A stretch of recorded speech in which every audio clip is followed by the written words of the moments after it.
Hello दोस्तों, एक बार फिर से बहुत बहुत स्वागत है आपके यूट्यूब चैनल में। चैनल पे पहली बार आए हैं तो सब्सक्राइब करना बिल्कुल ना भूलें।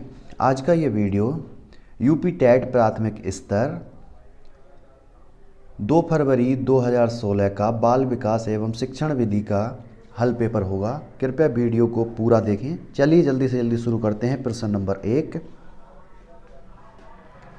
वह मापनी जिसमें अंतराल के समस्त गुण के साथ परम शून्य भी हो कहलाती है।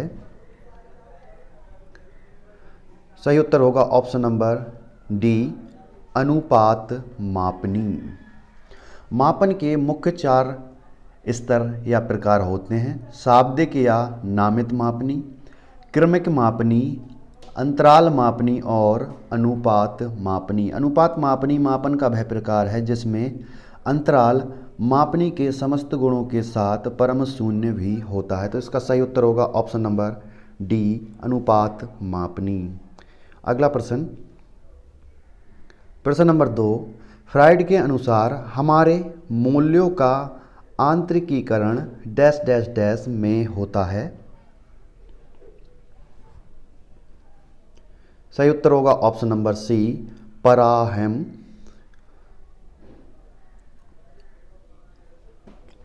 सिगमंड फ्राइड ने व्यक्तित्व को स्पष्ट करने के लिए मनोविश्लेषणात्मक सिद्धांत का प्रतिपादन किया। व्यक्तित्व के मनोविश्लेषणात्मक सिद्धांत के 2 मुख्य संप्रत्यय चेतन, अर्धचेतन, चेतन व अचेतन तथा इदम अहम, परा अहम माने जाते हैं। इन्हीं को चेतन, अर्धचेतन, अचेतन और दूसरी तरफ इदम अहम व परा अहम कहा जाता है। तो इसका सही उत्तर होगा ऑप्शन नंबर सी, परा अहम। अगला प्रश्न, प्रश्न नंबर 3, व्यवहारवादी डैश डैश डैश ने कहा है, मुझे नवजात शिशु दे दो, मैं उसे डॉक्टर, वकील, चोर या जो चाहे बना सकता हूँ। सही उत्तर होगा ऑप्शन नंबर सी, व्यवहारवादी वाटसन ने कहा, मुझे नवजात शिशु दे दो, मैं उसे डॉक्टर, वकील, चोर या जो चाहूँ बना सकता हूँ। तो सही उत्तर होगा ऑप्शन नंबर सी, वाटसन। अगला प्रश्न, प्रश्न नंबर 4, ध्यान आकर्षित होने में डैश डैश डैश की प्रमुख भूमिका होती है। सही उत्तर होगा ऑप्शन नंबर ए, उद्दीपन की तीव्रता। उद्दीपन की तीव्रता ध्यान आकर्षित करने में महत्वपूर्ण भूमिका निभाती है, क्योंकि उद्दीपन की तीव्रता जितनी ज़्यादा होगी व्यक्ति ना चाहते हुए भी उसकी तरफ आकर्षित हो जाता है। तो सही उत्तर होगा ऑप्शन नंबर ए, उद्दीपन की तीव्रता। अगला प्रश्न, प्रश्न नंबर 5, डैश डैश डैश छात्र में रुचि उत्पन्न करने की कला है। अर्थात इनमें से कौन सी छात्र में रुचि उत्पन्न करने की कला है। तो इसका सही उत्तर होगा ऑप्शन नंबर डी, प्रेरणा। प्रेरणा छात्र में रुचि उत्पन्न करने की कला है। प्रेरणा पाकर बच्चे पढ़ाई में रुचि लेने लगते हैं, जिससे ज्ञानार्जन की गति भी तीव्र हो जाती है। इसी संदर्भ में थॉमसन ने लिखा है, प्रेरणा छात्र में रुचि उत्पन्न करने की कला है। तो सही उत्तर होगा ऑप्शन नंबर डी, प्रेरणा।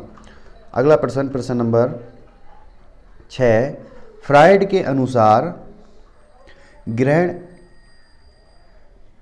इनमें से कौन सी परिभाषा फ्राइड के अनुसार दी गई है।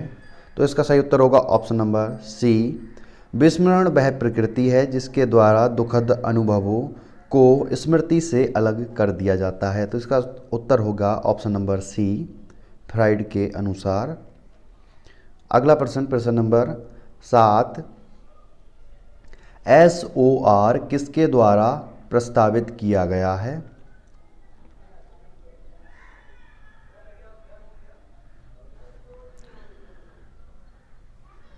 SOR अमेरिकी वैज्ञानिक वुडवर्थ के द्वारा प्रस्तावित किया गया। ये संकल्पना अधिगम के क्षेत्र में उद्दीपन अनुक्रिया दिए गए विकल्पों में से कोई भी उत्तर इनमें से सही नहीं है। SOR वुडवर्थ द्वारा दिया गया दी गई संकल्पना है। तो इसमें से कोई भी उत्तर सही नहीं है, सभी गलत। अगला प्रश्न नंबर 8, ध्यान को केंद्रित करने की आंतरिक दशा है, अर्थात इनमें से कौन ध्यान को केंद्रित करने की आंतरिक दशा है? सही उत्तर होगा ऑप्शन नंबर सी, रुचि। ध्यान को केंद्रित करने की आंतरिक दशा रुचि होती है। व्यक्ति की रुचि जिस कार्य में अधिक होती है वह उस कार्य को अधिक ध्यान लगाकर करता है, जिससे उसे आनंद की अनुभूति होती है। तो इसका सही उत्तर होगा ऑप्शन नंबर सी, रुचि। अगला प्रश्न नंबर 9, एक परिस्थिति में अर्जित ज्ञान का दूसरी परिस्थिति में उपयोग कहलाता है। सही उत्तर होगा ऑप्शन नंबर वी, सीखने में स्थानांतरण। एक परिस्थिति में अर्जित ज्ञान का दूसरी परिस्थिति में उस ज्ञान के उपयोग को सीखने में स्थानांतरण कहलाता है। अतः जब एक विषय का ज्ञान अथवा एक परिस्थिति में सीखी बातें दूसरे विषय को सीखने में अथवा अन्य परिस्थिति में सीखी जा रही बातों के अध्ययन में सहायक अथवा घातक होता है तो उसे सीखने का स्थानांतरण या अंतरण कहा जाता है। तो इसका सही उत्तर होगा ऑप्शन नंबर वी, सीखने में स्थानांतरण। अगला प्रश्न नंबर 10, अनुभव द्वारा व्यवहार में परिवर्तन कहलाता है। सही उत्तर होगा ऑप्शन नंबर बी, सीखना। अनुभव द्वारा व्यवहार में परिवर्तन सीखना कहलाता है। यदि किसी बालक के सामने लाल मिर्च रखी है तो वह जिज्ञासा के कारण मुंह में दबाता है और उसे काटते ही उसे तीखा का ज्ञान होता है और रोने लगता है, इसलिए वह मिर्च को फेंक देता है, फिर उसके पास कभी नहीं जाता। तो इसका सही उत्तर होगा ऑप्शन नंबर वी, सीखना। अगला प्रश्न नंबर 11, सांख्यिकी में वह रेखा चित्र जिसमें आवृत्तियों को स्तंभों द्वारा प्रदर्शित किया जाता है कहलाता है। तो इसका सही उत्तर होगा ऑप्शन नंबर ए, स्तंभाकृति। सांख्यिकी में वह रेखा चित्र जिसमें आवृत्तियों को स्तंभों द्वारा प्रदर्शित किया जाता है उसे स्तंभाकृति कहते हैं। अगला प्रश्न नंबर 12, विकास की किस अवस्था में बुद्धि का अधिकतम विकास होता है?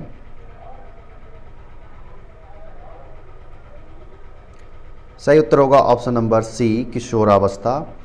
किशोरावस्था में बुद्धि का अधिकतम विकास होता है। अगला प्रश्न नंबर 13, शिशु का अधिकांश व्यवहार आधारित होता है। सही उत्तर होगा ऑप्शन नंबर ए, मूल प्रवृत्ति पर। शैशवावस्था बालक का निर्माण काल कहा जाता है, इसे सीखने का अनोखा काल भी कहा जाता है। इस अवस्था में शिशु का व्यवहार मूल प्रवृत्तियों पर आधारित होता है, जैसे रोना, हंसना, स्वप्रेम की भावना आदि। तो इसका सही उत्तर होगा ऑप्शन नंबर ए, मूल प्रवृत्ति पर। अगला प्रश्न नंबर 14, अंतर्दृष्टि सूझ द्वारा सीखने के सिद्धांत में कोहलर ने प्रयोग किया, अर्थात कोहलर ने किस पर प्रयोग किया? सही उत्तर होगा ऑप्शन नंबर बी, बनमानुस पर। सूझ या अंतर्दृष्टि का सिद्धांत देने का श्रेय जर्मन मनोवैज्ञानिक कोहलर को है, जिसने अपनी पुस्तक में वर्ष 1925 में ये सिद्धांत प्रस्तुत किया था। कोहलर ने सूझ के सिद्धांत का प्रयोग बनमानुस या सुल्तान नामक चिंपांजी पर किया था। तो इसका सही उत्तर होगा ऑप्शन नंबर बी, बनमानुसों पर। अगला प्रश्न नंबर 15, यह आवश्यक नहीं है कि उच्च बुद्धि लब्धि वाले बच्चे डैश डैश डैश में भी उच्च होंगे। सही उत्तर होगा ऑप्शन नंबर ए, ये आवश्यक नहीं है कि उच्च बुद्धि लब्धि वाले बच्चे सृजनशीलता में भी उच्च होंगे। अगला प्रश्न नंबर 16, अधिगम में डैश डैश डैश ने प्रभाव का नियम दिया, अर्थात किसने प्रभाव का नियम दिया? तो सही उत्तर होगा option number D, Thorndike. Thorndike ने अधिगम या सीखने के मुख्यतः 3 नियम दिए हैं, जिसमें पहला है तत्परता का नियम, दूसरा प्रभाव का नियम तथा तीसरा अभ्यास का नियम। तो सही उत्तर होगा ऑप्शन नंबर डी, थॉर्नडाइक। अगला प्रश्न, प्रश्न नंबर 17, निम्न में से किस विधि का उपयोग स्मृति के मापन के लिए नहीं किया जाता है?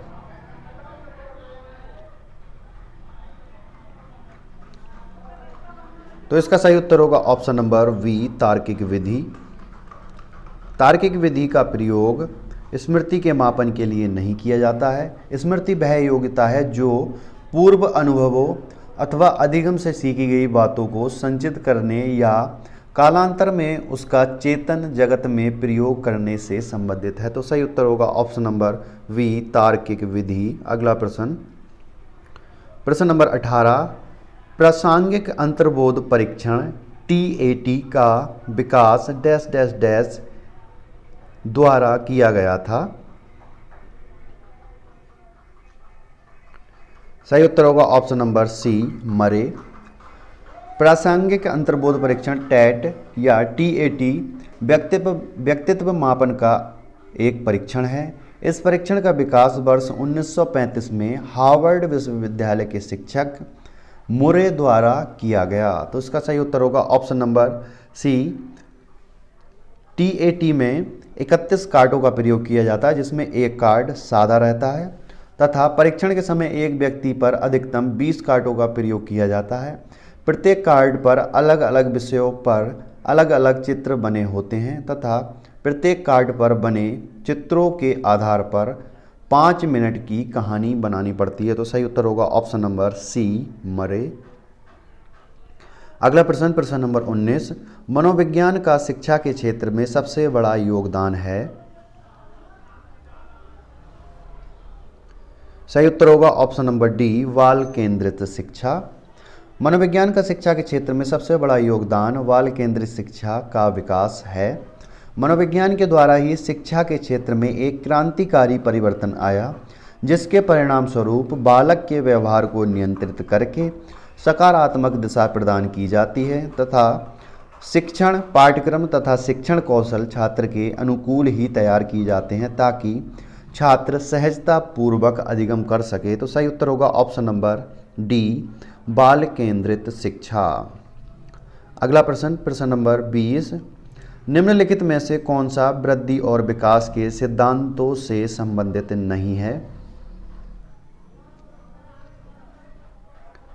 सही उत्तर होगा ऑप्शन नंबर वी, वर्गीकरण का सिद्धांत। वृद्धि एवं विकास सतत चलने वाली एक ऐसी प्रक्रिया है जो बालक को असहाय शिशु से आत्मनिर्भर प्रौढ़ बनाती है। विकास के सिद्धांत, नंबर 1 निरंतरता का सिद्धांत, समन्वय का सिद्धांत जिसे एकीकरण का सिद्धांत भी कहा जाता है, नंबर 3 वैयक्तिकता का सिद्धांत, नंबर 4 वंशानुक्रम व वातावरण के अंतःक्रिया का सिद्धांत और नंबर 5 विकास क्रम का सिद्धांत। इसमें वर्गीकरण का सिद्धांत नहीं होता है। तो इसका सही उत्तर होगा ऑप्शन नंबर वी, वर्गीकरण का सिद्धांत।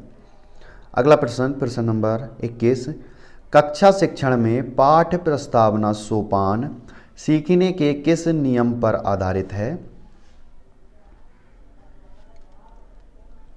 सही उत्तर होगा ऑप्शन नंबर सी, तत्परता का नियम। तत्परता में कार्य करने की शक्ति निहित रहती है तथा साथ में तत्परता से सक्रियता भी बढ़ जाती है।